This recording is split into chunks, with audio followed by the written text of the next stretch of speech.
Welcome back, Warner fam. Today I'll recap a horror fantasy film, Rare Exports: A Christmas Tale.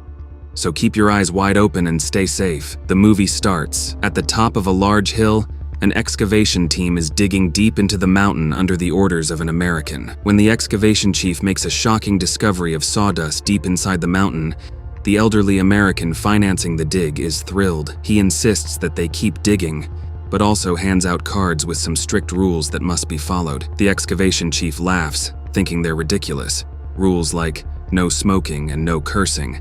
But the American is serious, telling him to follow them exactly. Nearby, two Finnish boys named Pietari and Juuso are spying on the men working on the mountain. After watching the workers for a while, the boys sneak back through a hole they cut in the fence down below. With Christmas approaching, Pietari starts talking about Santa Claus, but Juuso quickly shuts him down, saying that Santa isn't real. This leads Pietari to do some research on his own. As he flips through many old books, he uncovers a dark side of Santa Claus.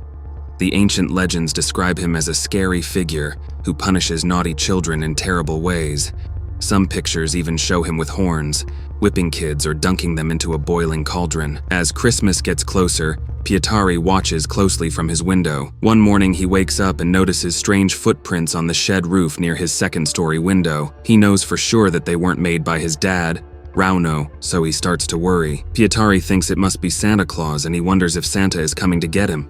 On December 23rd, Pietari and his dad, Rauno, head to a roundup area to meet other villagers. They plan to capture and kill the nearby reindeer. The villagers set up a pen with electrified fencing, but they're shocked when, at the right time, only two reindeer show up. Pietari, Juuso, their dads, and another man ride off toward where the reindeer came from and find something horrifying. All the reindeer are lying dead near the fence around the mountains. Rauno notices a hole in the fence that Pietari and Juuso had cut, though Juuso quietly tells Pietari not to say anything about it. He thinks this must be the work of the people from the mountain, and that their actions caused nearby wolves to break through and attack the herd. With their village's future at risk, the men decide to go up to the mountain to demand answers for what happened. When they arrive, they find the whole area empty and abandoned.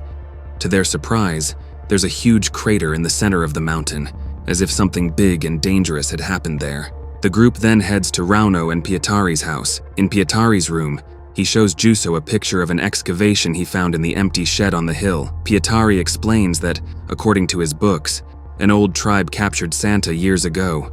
To stop him from escaping, they froze him in the local waters and buried him under the mountain that's being dug up. Juuso laughs and says Pietari is just overreacting. The next day, Pietari goes outside and notices that his dad's wolf trap has been triggered. Rauno and Pietari go to check it out, but when they see a bloody hand, Rauno quickly ushers Pietari back inside. Rauno calls his friend Piparinen, and the two of them drag the body to Rauno's shed. Worried about having a dead body on their hands, Rauno's first idea is to cut it up and get rid of it, but then the body suddenly starts to breathe. They also find an old coat on the man with a wallet and an American passport inside. As Rauno tries to figure out what to do, he catches Pietari spying on them. Rauno rushes outside and sees Pietari running down the road. He chases after him in his truck and sees the local sheriff pick up Pietari. Rauno follows them and ends up at Juuso's father's place. Juuso's dad tells Rauno that someone stole all the sacks for his potatoes, but oddly, the potatoes were left behind. The sheriff also mentions that people have been reporting stolen ovens and heaters during the night. Pietari goes into the nearby house to talk to Juuso, but instead, he finds a strange straw figure lying in his bed. Pietari takes the figure and shows it to the men, but they just think that Juuso must have run off to cause some trouble. Pietari asks Juuso's dad to come back to their house with him because he knows some English. They go into the shed and find that Piparinen has been attacked by the old man, who is now curled up next to some lights for warmth. Juuso's dad tries to talk to the old man in English, but he doesn't respond. Meanwhile, Pietari goes back into the house and calls the families of other kids he knows, only to find out that their kids are missing too. When Pietari goes into the shed and says that the old man is Santa Claus, the adults don't believe him at all. But when the old man tries to move toward Pietari, the men quickly chain him up. They're then surprised when a walkie-talkie in the old man's coat starts making noise. As they listen, a voice on the walkie-talkie says that he's coming to get Santa Claus and asks if he's ready. After hearing this, the men decide to set up a drop-off point at a nearby small airport. The men dress the old man in Piparinen's Santa suit and head to the airport. Soon, The American from the excavation shows up in a helicopter. The men demand $85,000, the amount they were sure they'd make from selling the reindeer, but the American looks at the old man carefully and tells the men that they're mistaken. He explains that they haven't caught Santa Claus, but one of his helpers. Suddenly, a noise is heard as the helicopter pilot is dragged away and killed. As the men look around, the lights go out, and several old men with long white beards step out of the shadows. Rauno looks for Pietari, and the boy leads them to a nearby hangar. After barricading the doors, they find something strange. In the center of the hangar is a huge, ice-covered creature with two large horns. Around it, the village's children are tied up in potato sacks, and there are ovens and heaters hooked up that seem to be melting the ice. The men aren't sure what to do, but Pietari gets them to quiet down and come up with a plan. He figures that the helpers are probably after the children. Piparinen manages to escape the hangar and starts up the helicopter. Flying it over a hole in the large hangar, he lowers a net to pull the children out, still tied in their potato sacks. This catches the attention of the helpers, who immediately start chasing after them.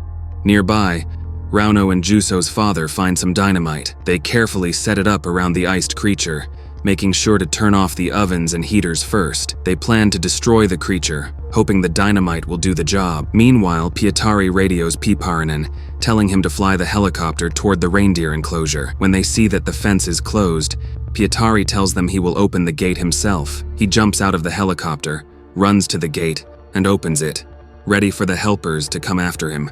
Just as the helpers are about to reach Pietari, Rauno and Juso's father blow up the ice-covered creature. The explosion stops the helpers. As if they were suddenly waking up from a trance, they freeze in place, no longer chasing Pietari. After herding all the helpers into the enclosure, Pietari counts over 198 of them. At first, it seems like a nightmare, but soon, the men and Pietari find a silver lining. They realize they may have a chance to stop everything and fix things for good. With less than a year left, the 198 helpers are cleaned up, groomed, and trained to act like Santa Clauses for department stores and other holiday events. The men start a business called Rare Exports and ship the helpers off in crates to different places, all for a price. It's a strange but profitable plan, and they're ready to make their move. So, which awesome movie should we recap next? Drop your suggestions in the comments below, and let's make it happen. Don't forget to smash that subscribe button so you never miss out on our movie recaps. We've got plenty more coming your way. Thanks for watching and see you next time.